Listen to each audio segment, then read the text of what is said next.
out of 75. He has no other dedicated graveyard hate besides the Farika.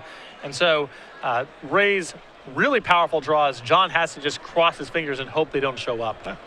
Ray's got a good setup here. Yes. In some aspects, it almost feels like it's his match to lose. Now, of course, that's why they give you 3 games. You know, you can certainly lose the game to mana screw or bad draws or what have you. But I think his setup and what he's trying to do, really, they don't really even interact with each other that much. And Ray's got some action in his sideboard for the matchup too. 2 copies of Tremoka's Command and a Reclamation Sage. The Reclamation Sage is particularly good in this matchup as Ray can keep recurring it with his various effects. And John is trying to build up a board of enchantments. Some of them are very expensive and quite slow. And so the enchantment removal here is naturally going to be really good for Ray. Well, these players will finish shuffling up, and we'll have our game underway for you in just a moment. Of course, we've got 3 players through. Chris Calhoun, he's waiting on the winner of this one. And then we got Todd Anderson and Chris Van Meter, both playing Bant Heroic 75-card mirror match.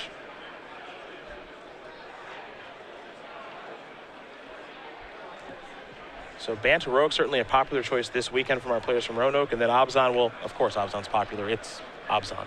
Yep. Why wouldn't it be popular? Although I believe these are 2 different Abzan decks without Siege Rhino. That has got to be a first. Yeah, it's weird, That's right? got to be a first. Yeah. Both players playing Siege Rhino, or excuse me, both players playing Abzan, neither player has Siege Rhino in their Neither deck. player has Abzan Charm. Yeah, okay. I believe the hero's downfalls are in the sideboard to the extent that they're in the decks at all. Yeah, I've got 3 in the sideboard for John Taylor. 2 for Ray. See, you can make your Abzan deck not boring and cool. Right. You can do other stuff. Yeah, you don't have to play Courser and Siege Rhino and be that guy. Courser Crewfix is in John's deck, but he's an enchantment deck. We can let that one go. I'll let it slide. This time. Seder Wayfinder's in Ray's deck, but he's Rally the Ancestors. We can let that one go. Okay, okay. You're such a nice guy today.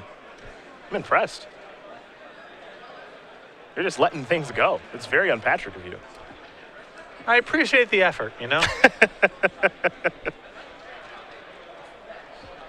You can't always win, but you can always try. That's very true. Except that's not really true either. Yeah, it's good. It's nice to think that that's true. That's a lesson for you at home. You can't always win, but you can always try. You can always trick yourself into believing that you can try, which is a good starting point.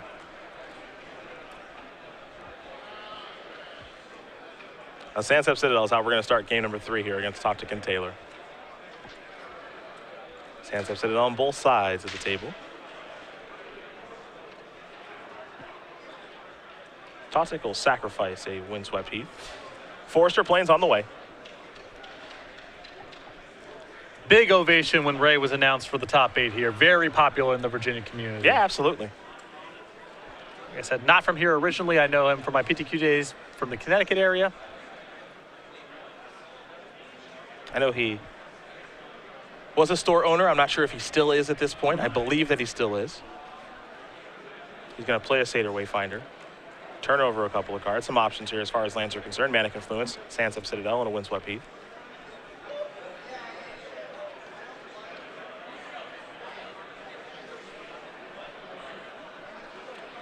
See what land he wants to slide. A lot of options. And they're all pretty different lands, too.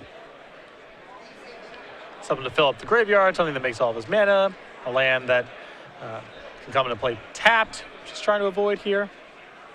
3 very different options. Well, Sansep Citadel appears to be the weapon of choice. Rest will go to the graveyard. Maybe he took a Manic Influence. Suggests that he needs double black. Yeah, he took the Manic Influence, pardon me. Here's a Sylvan Carry added. We'll head back Tautic's way. There's Manic Influence. Now he'll take 1. Merciless Executioner. Combo deck. Here's a Plains. Plays a Wayfinder, gets a land, sacrifices it to something else. So much value. Herald of the Pantheon on top of that Courser of Crewfix on the battlefield.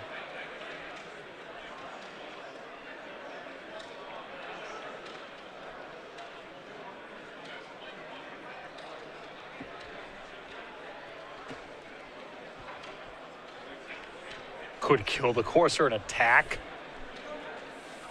What can't he do? I know. Could play Hero's Downfall attack. Could play Grim Haruspex in attack, probably. A lot of good angles here.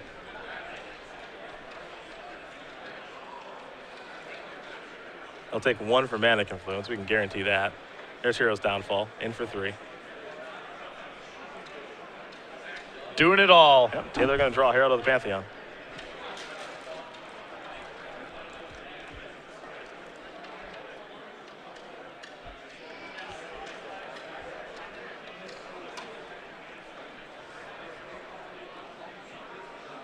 There's Nyx Weaver and a Temple. Can keep attacking through that. Yep. No big deal. Tautic will draw a copy of Windswept Heath.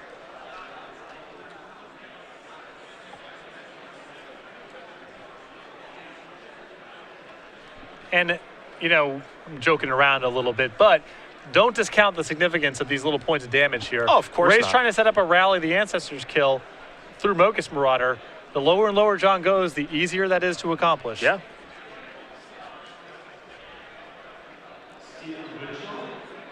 That's now 6 points the Merciless Executioner has dealt. Makes the combo's job much easier. Windswept Heath will be sacrificed.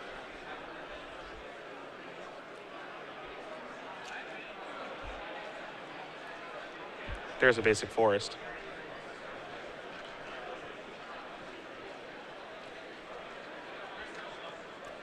Here's Anafenza the Foremost. Pretty nice response to a Nyx Weaver. Yeah, big creature. And shuts down the graveyard a little bit. Trigger from the Nyx Weaver. Looks like John might have a copy of Hero's Downfall in hand. That's a whole turn, though. He may have to do it. Yeah. If he's going to likely do it anyway, he might as well do it before the Nyx Weaver triggers.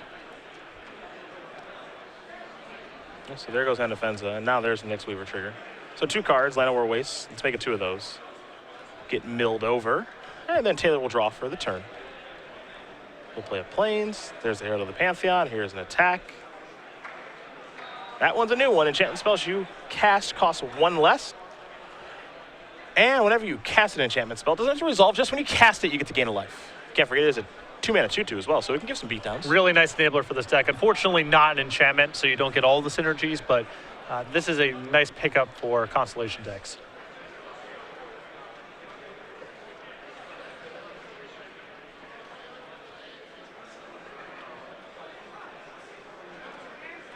There's an attack. Very fast block. Yeah, that was a quick one. And you may wonder, why is John blocking with this thing instead of the Nyx Weaver? Because he could have left that back on defense. The thing is, John needs to keep as many black blockers available as possible, so when Mogus Marauder gives things Intimidate, he has black creatures to block with. So this looks like a funky block, but John's trying to protect himself from Rally the Ancestors in a turn or 2. I don't think Ray was expecting that block. I don't. Given how much Ray has paused before letting damage resolve, I have to agree with you. John did not hesitate also. Not at all. I think Ray may have expected him to value that creature a little higher, and John said, I want that 3/1 off the table, actually, because I'm at 11. I'd be going to 8 if I took it.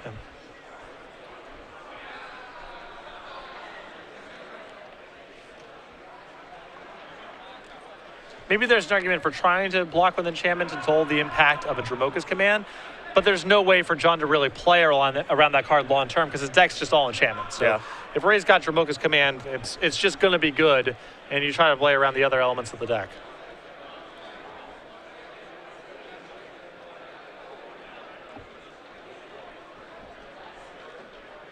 A couple of cards going to get turned over here for John from the milling with Nyx Weaver.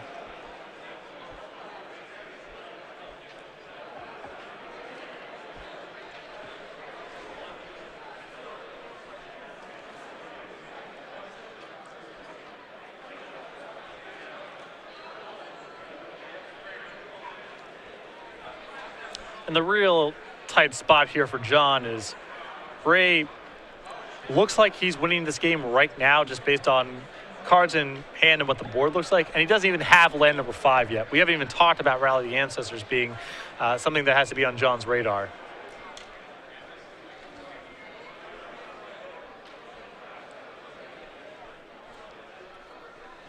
But it's something that's always on the radar, you have to imagine, right? Yeah, not just from the perspective of the game we're viewing right now. Yeah. Clearly, John's thinking about it. The block last turn and attacking with the Nyx Weaver indicates that.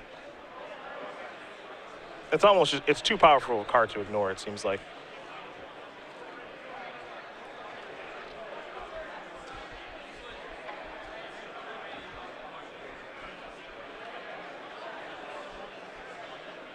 Oh, there's Grim Horror Specs at the morph. Time to untap and time to draw. There's Rally. Oddly enough, really the only bad draw on the deck at this point. Yeah. Spells are pretty sweet. And lands are pretty sweet. Yep. Rally Ancestors is not sweet.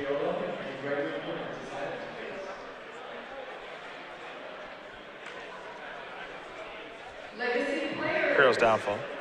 After 7 There's an attack. rounds, I now have the top 8.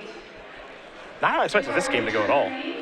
No, So, this is a weird weird game. one. Your deck for a deck check. Please bring it Starfield and Nyx among the cards that has been milled over. in first place with 18 points, Daryl Ayers. Ray, I think, is in very good shape here, unless John is able to find the copy of Farika. At that point, the Rally the Ancestors becomes a little bit harder to execute, and Ray has to try to win the game au natural. Yep. Not very easy for him to do. 16 points, David Long. But there is only one copy in the 75. No copies in the sideboard, one in the main deck. With 16 points, John Howell. 5th place with 16 points, Kemper Poe. 6th place with 16 points, Richard Johnson. Let's see what John's got here. 7th Another Herald of the Pantheon, pass the turn back. points, Sean Park. Tautic will draw. And 8th place with 16 points, Anthony LaFlamme. Please bring your decks in. And as you mentioned, Rally is just not set up yet at all. So Ray is really playing more of an Abzan game, just kind of being reactive. What he can do is he can rally for 2, get a Wayfinder back, hope to find the land, and that sets the stage for rally for 3 the next turn. Sure. Row tables from your front. We're taking a look at his graveyard. There's just not really a lot going on down there. It's not how you want to do it. No. Might be the way he has to do it, though. He did draw Liliana for the turn. Yeah, Liliana and attack is an option. Allows Ray to sort of stay on this trajectory of whittling John down and setting up a rally kill. Ray's just going to pass the turn back instead. Starfield and Nyx is going to be returned. This is really ambitious from John because if his plan here is to cast Starfield, he's not beating Tremoka's command and he's not beating a rally. Now, Starfield is obviously very powerful, but will this work out is the question. I mean, John has cast the die. This Yeah. appears to be the way that he wants to do this. Hope that he gets to next turn, and this plays right into both Tremoka's command and the back-to-back rally sequence that Ray has set up here. It's only going to cost 4 mana because Herald of the Pantheon, so as long as John remembers his What a deal. as long as John remembers his trigger, he'll be able to gain a life as well.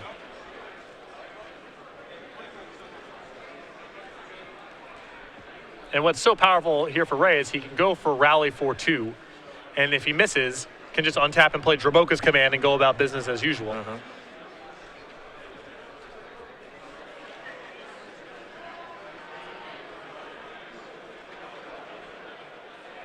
Ray will take 1. He's down to 9.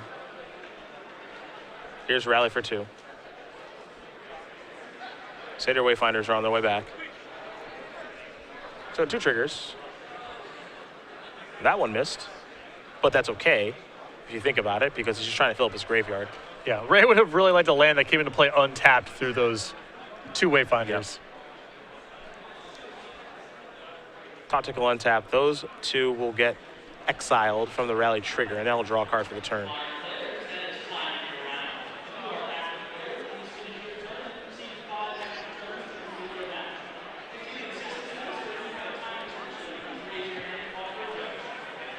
Tautic's still in pretty good shape right now. Yeah, he can even go something like, I'll fight and make you sacrifice enchantment even though he loses his horror specs, and he's still got the 2 rallies left over now, land number 5. I like attacking. Yes. Yeah. If he's going to block, great. You don't have to bother with that, but you can go ahead and take care of his board. He'll untap and play whatever it is he can play, and then you have back-to-back rallies set up. Yeah. And Ray's graveyard at this point is stacked. It just got stacked thanks to the Wayfinders. 6 spells, 2 lands. That's what they hit last turn.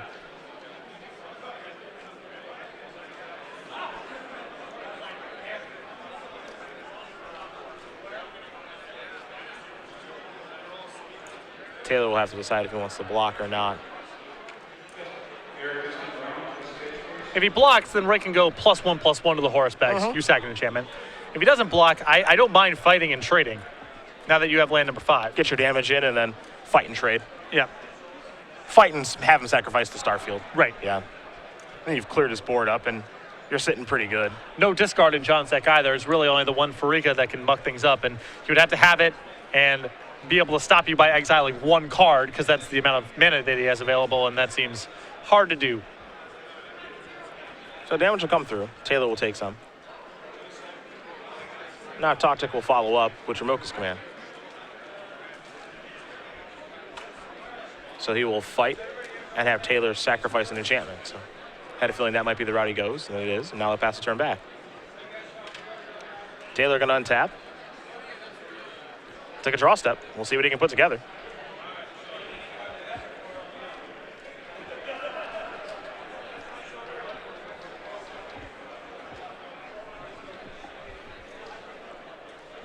There's not a lot that John can really muster on this turn that matters besides Farika. That's really the best he can do. And Eidolon of Blossoms is a nice card, but does 0 to stop what's about to happen. Yeah, it's nothing crazy.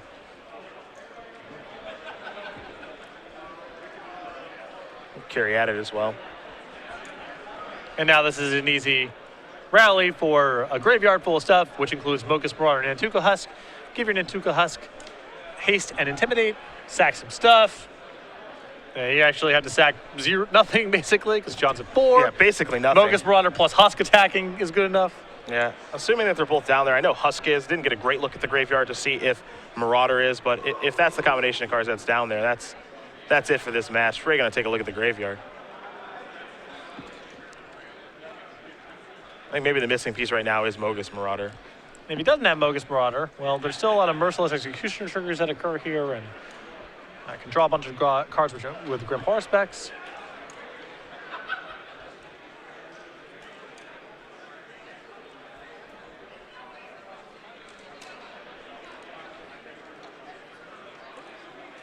We'll see what Tautic wants to put together on this turn, because it doesn't look like a lethal rally just yet. Yeah, I would imagine Ray would be moving a lot faster against a tapped-out opponent with no black blockers if...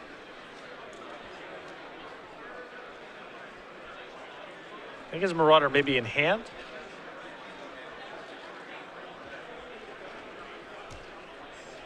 He'll cast Reclamation Sage to take care of the Eidolon of Blossoms, so he's clearly not where he wants to be just yet. Pass the turn back.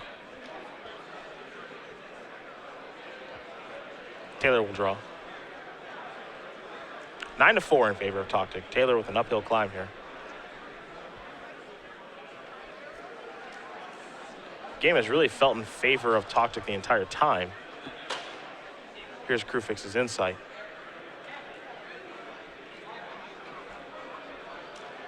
You can see a lot of cards here. Farika can be a pretty good one, so this might accelerate Tautic's process. And you reveal the top 6 cards, and you get to take 3 enchantments among them.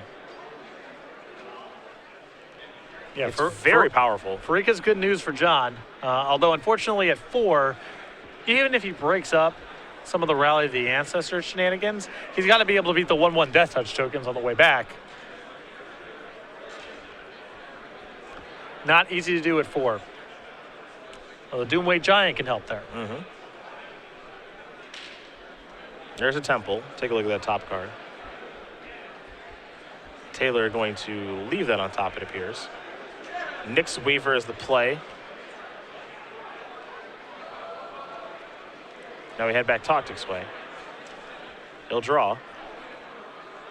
Elvish Mystic. The way that Tautic has built this deck, it really does kind of resemble a Birthing Pod deck. Obviously not the same power level because, well, what is? I think the Collected Company combo builds of Modern are a good analog. Yeah. You don't have full control over what's happening like you did with Birthing Pod, but there's a lot of selection. And you can win some games just playing normal Magic. And that's always one of the benefits. To me, that's really a goal, to be able to do that. Here's 5 mana. Looks like Rally might be on the way. And it is for 3. So a bunch of stuff's about to come back. Grim Horospex, Liliana.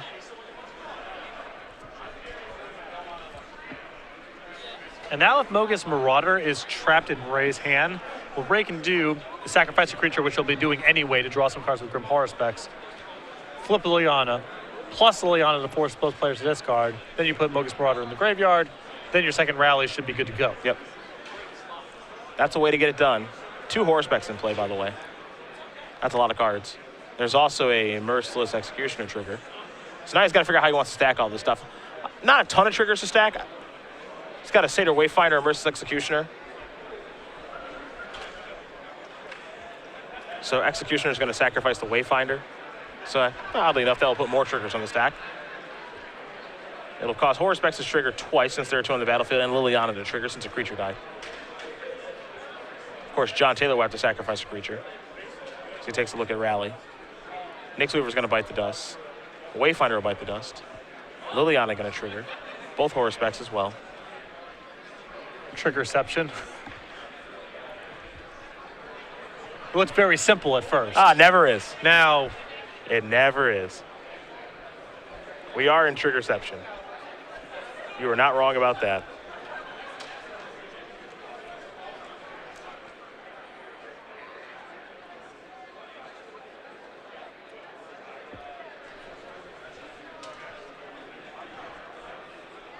So there's your zombie token. Liliana does flip.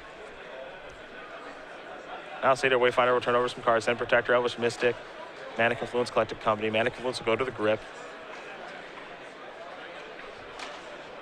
See how Tautic wants to move forward now. The world is his oyster. yep.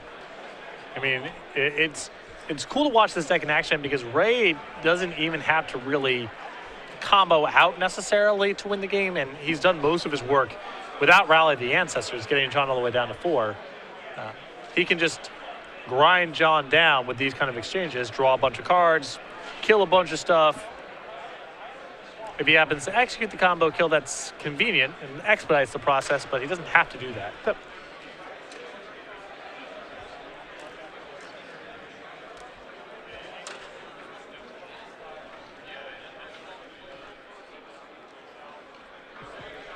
Again, it's just kind of a slow grind. Liliana is going to get cashed in. Merciless Executioner is going to come back.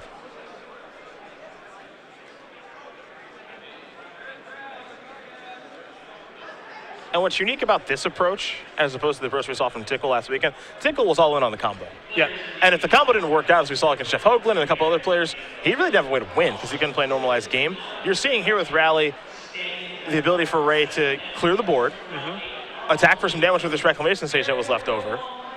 He's got a bunch of cards in his hand, so he can discard a bunch of cards and get set up for a combo kill if it comes down to that. He's got Mogis' Marauders in hand, so he can split the difference, even put one in the graveyard so he can rally, keep one in hand in case Rally's turned off for whatever reason.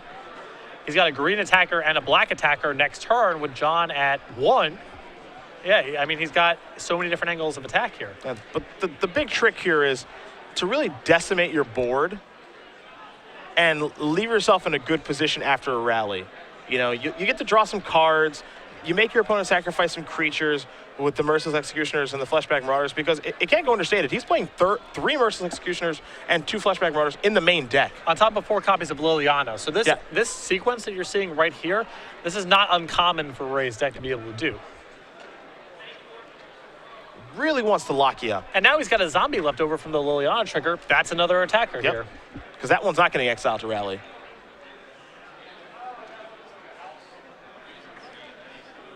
Ray missed land drops and didn't really get a whole lot going early on. It's a slow start. He was able to interact with enough of John's board where John didn't blow him out of the game, and now once Ray got a little bit of momentum here, not a lot for John to do. The interesting thing that I find about this deck, or at least I'll say one of the interesting things, is how many lands you're supposed to play. Ray's playing 20 this weekend. We saw Tickle play 20 last weekend. And of course, both players had access to 4 Elvish Mystics and Carry Added, so they also have Satyr Wayfinder to find lands. But is 20 enough? Well, you got Satyr Wayfinder, Elvish Mystic. The deck only needs 5 mana, and you're drawing a lot of cards as you go with Grim Horror Specs. Yeah. So you are going to be a little bit on the lighter side in terms of lands.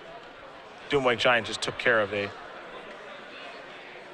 Fleshbag Marauder, or excuse me, a Merciless Executioner. Don't want to confuse the two. And also just took care of that Reclamation Sage. So Ray got to draw some cards from Grim Horror Specs. Now he's sacrificing some cards to Antuco Husk, and I think we got a lethal rally coming in just a bit here, assuming he has one in his hand.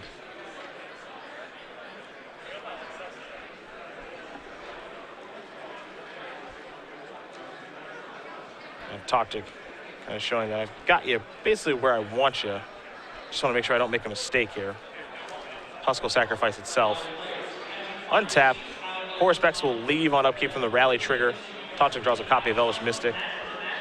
Yeah, now even Fleshbag Marauder or Dramoka's Command is good enough. Yep. A lot of different ways to go about doing it. I assume with how many cards he has in his hand, he's got to have one of them, right? There's Anafenza.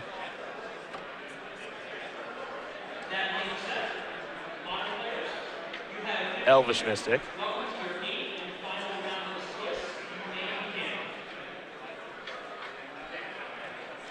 Mocha says Marauder. All right, that'll take care of it. Ray Tautic's going to win this match here over John Taylor, 2-1. Abzan Rally from the #1 overall seed takes care of Abzan Constellation, and now that will end our quarterfinals. And Chris Calhoun now finds out who his opponent is. Congratulations, John Taylor. Very good run. Again, 2 Abzan decks scoring off in the quarterfinals, none of which had Siege Rhino or Abzan Charm. Don't see that a whole lot, but I think Ray is just better suited to play a sloggy game, and his post board gives him a lot of interaction. A lot of copies of Fleshbag Marauder, Merciless Executioner, Dramoka's Command, Hero's Downfall, Reclamation Sage. He can interact with John a little bit easier than the other way around, and Ray's got this combo kill that John always has to be worried about, and the same thing isn't true on the other side. Absolutely. So that'll put a wrap on our quarterfinals. Ray Tautic